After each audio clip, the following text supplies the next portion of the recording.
I think I have another quarterback that I'm paying attention to right now, and I think you are going to be very, very, very annoyed.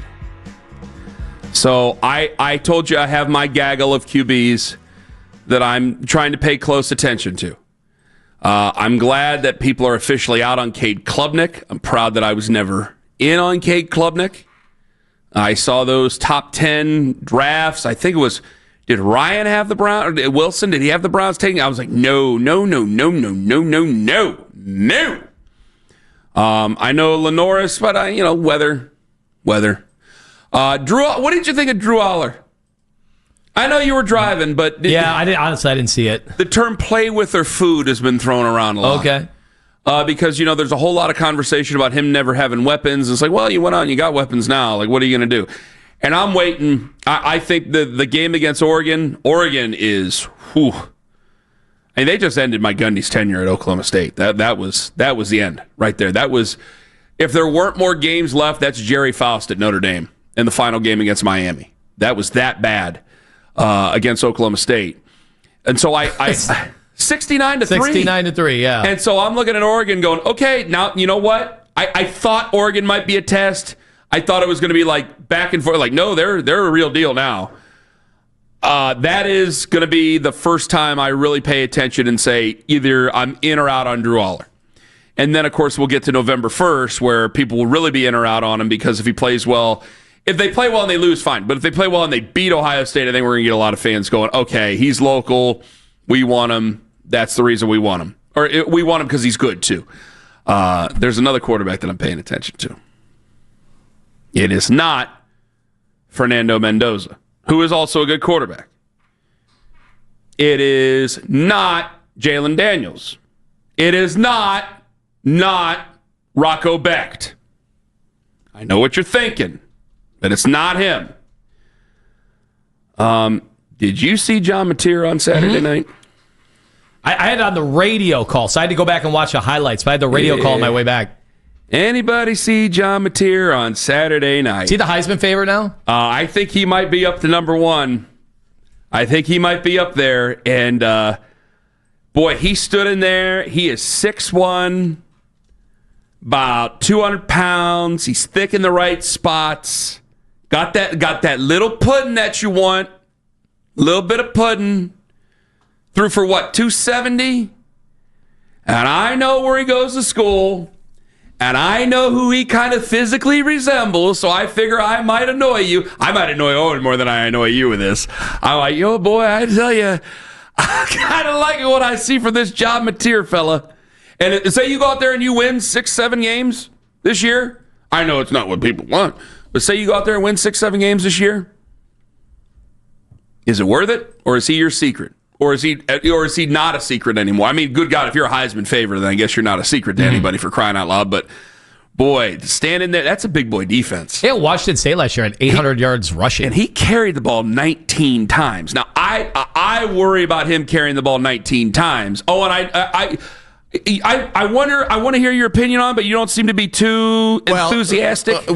I've been on record that I don't watch college football anymore because of my kids' schedules, right? And I was a gigantic, when I first started at this station, was a gigantic Oklahoma fan, right? For obvious reasons. And the last quarterback that I really cared about that made me watch the team is the one that we're not talking about right now. And this guy reminds me an awful lot of him, not only in physical stature, but also in leadership. Yeah. And it's a reason that when you go back and you do watch some of that game and you see the highlights and I'm in the hype machine, right? Because that's the people I grew up with are there doing it. And go, oh, maybe I need to figure out a way to make sure I'm seeing this guy every week because he could end up in Cleveland next season. He's a bit swashbuckling like you know who. And he's got a swagger like you know who. And he likes to lead like you know who. Now I'm worried about, again, 19 times he's running. Like Temple, I think he's fine. Auburn, big boy defenses. SEC, big boy defense. Texas, that's a changed defense, but big boy SEC defense. South Carolina is a ranked team. Tennessee's a ranked team. Alabama, I don't know what to do with them. I think Missouri's probably going to be higher ranked by the time that they play them than where they are right now. They just got in the top 25 after they came back on Kansas. I tell you, man, he's on the radar, man. He is on the radar. But am I liking it, or am I trying to exercise some demon and right a previous wrong? Like, I don't think... Do you think if he got drafted by the Browns, like Baker would call him and say, watch out? Or what do you think would happen? Watch out? It's a terrible thing to wonder on September 9th. As long as they don't bring in the Clemson quarterback in 3 years and blow you out of there. Right. You're okay. Come on, Baker's more mature now. I think he would be very complimentary. Okay. You remember? Baker says he had a lot growing up he had to do. Just making sure. Because I watched that game on Saturday night, and I'm going, well, I like this fella. I like this fella a lot. Baker did say he was asked, during the preseason, they asked about the Cleveland quarterback situation. I think the Kelseys asked him, and he said, not my problem anymore. Yep. If Which it's is true. John Mateer, is that part of his problem again? Because they do have a tie-in. They're brethren. They're interlocked. I mean, if John Mateer wins the Heisman, they both will have statues. Oh, yeah. They'll be at Eskimo brothers then. Memorial Stadium. Yep. They'll both have statues there. Gaylord family. Is there a moral victory to Sunday's game? 216-474-0092. Do you want to hear about moral victories or no? So is there a moral victory to Sunday's game? So there's one aspect of this that is stopping me just short of saying anything like that, and that is the fact that they've done this before to Cincinnati, and they've done it in an opener against Cincinnati. So now that was a good indication when that happened last time that defense was really, really dominant. And that was also a slop game, too. It was. And this was not a slop game. Yeah, Burrow wasn't healthy. He was on one leg in that game. It was raining during parts of that game. Yeah. So if anything, you should be like, well, Lima, this is even better because he was healthy, and they stressed how much they wanted to come out of the gates and play well. But then I look and I'm like, Zach Taylor, and the Browns are in their head. So it is stopping me short. The other part of it that stopped me short is there's going to be a lot of talk about rookies and Andrew Berry, and this is going to be a part of the new culture, and this is something they're building. Does any of that matter until they get a quarterback? What do you mean? Any discussion about getting real excited about the next iteration of a team and a mentality and a philosophy and a psychology, is all of that just stuff we talk about? I think it was easier. That doesn't really matter until you get a quarterback. I think it became a lot easier for Jalen Hurts to eventually ascend to the leadership role that he's in with the Philadelphia Eagles because he had guys like Fletcher Cox and Brandon Graham there to be the locker room leaders on that football team. Like, you need dudes. And so I think whoever the rookie is, whether it is John Mateer or Lenoris Sellers or Drew Aller or anybody, I think that guy, or Garrett Nussmeier, for instance, who again grinded it out and I thought did pretty decent considering.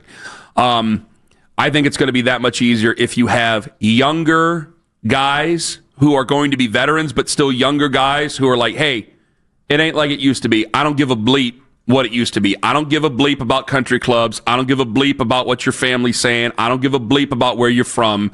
If we're going to do anything, I'm not going to sit here and waste my time and just cash checks. I'm going to get paid, and I'm also going to go out there and win. And if you ain't about it, I'm going to do everything I can to get rid of you. I'm done. Like, that already has to be the mindset for year 2 of Carson Schlesinger. That has to be the mindset. That has to be it. Because Myles Garrett's going to be 10 years in. Like you would like that, and I think that Myles might gravitate towards that, but he's not that guy to set it up. He's not that guy. Maybe Carson Schlesinger is. Maybe Mason Graham is. Maybe one of the young guys in the secondary are. But I don't know. I don't know if the current long-term vets are that guy. So if I get young guys who are, if you lose some of these games, and I got Carson Schlesinger, I'm just using him as an example, breaking his helmet over his locker, mad, and cussing people out, and holding court and then backing it up on the field, because you got to back it up on the field. You can't just talk it. You got to go out there in the field and actually lead. If you're doing that, yeah, I think we can be in a better place. I think it's terribly scary to go into this, and this is what I hate about tanking teams. You automatically throw all this leadership on these guys. They were just in college. Do they know how to lead at a pro level right now?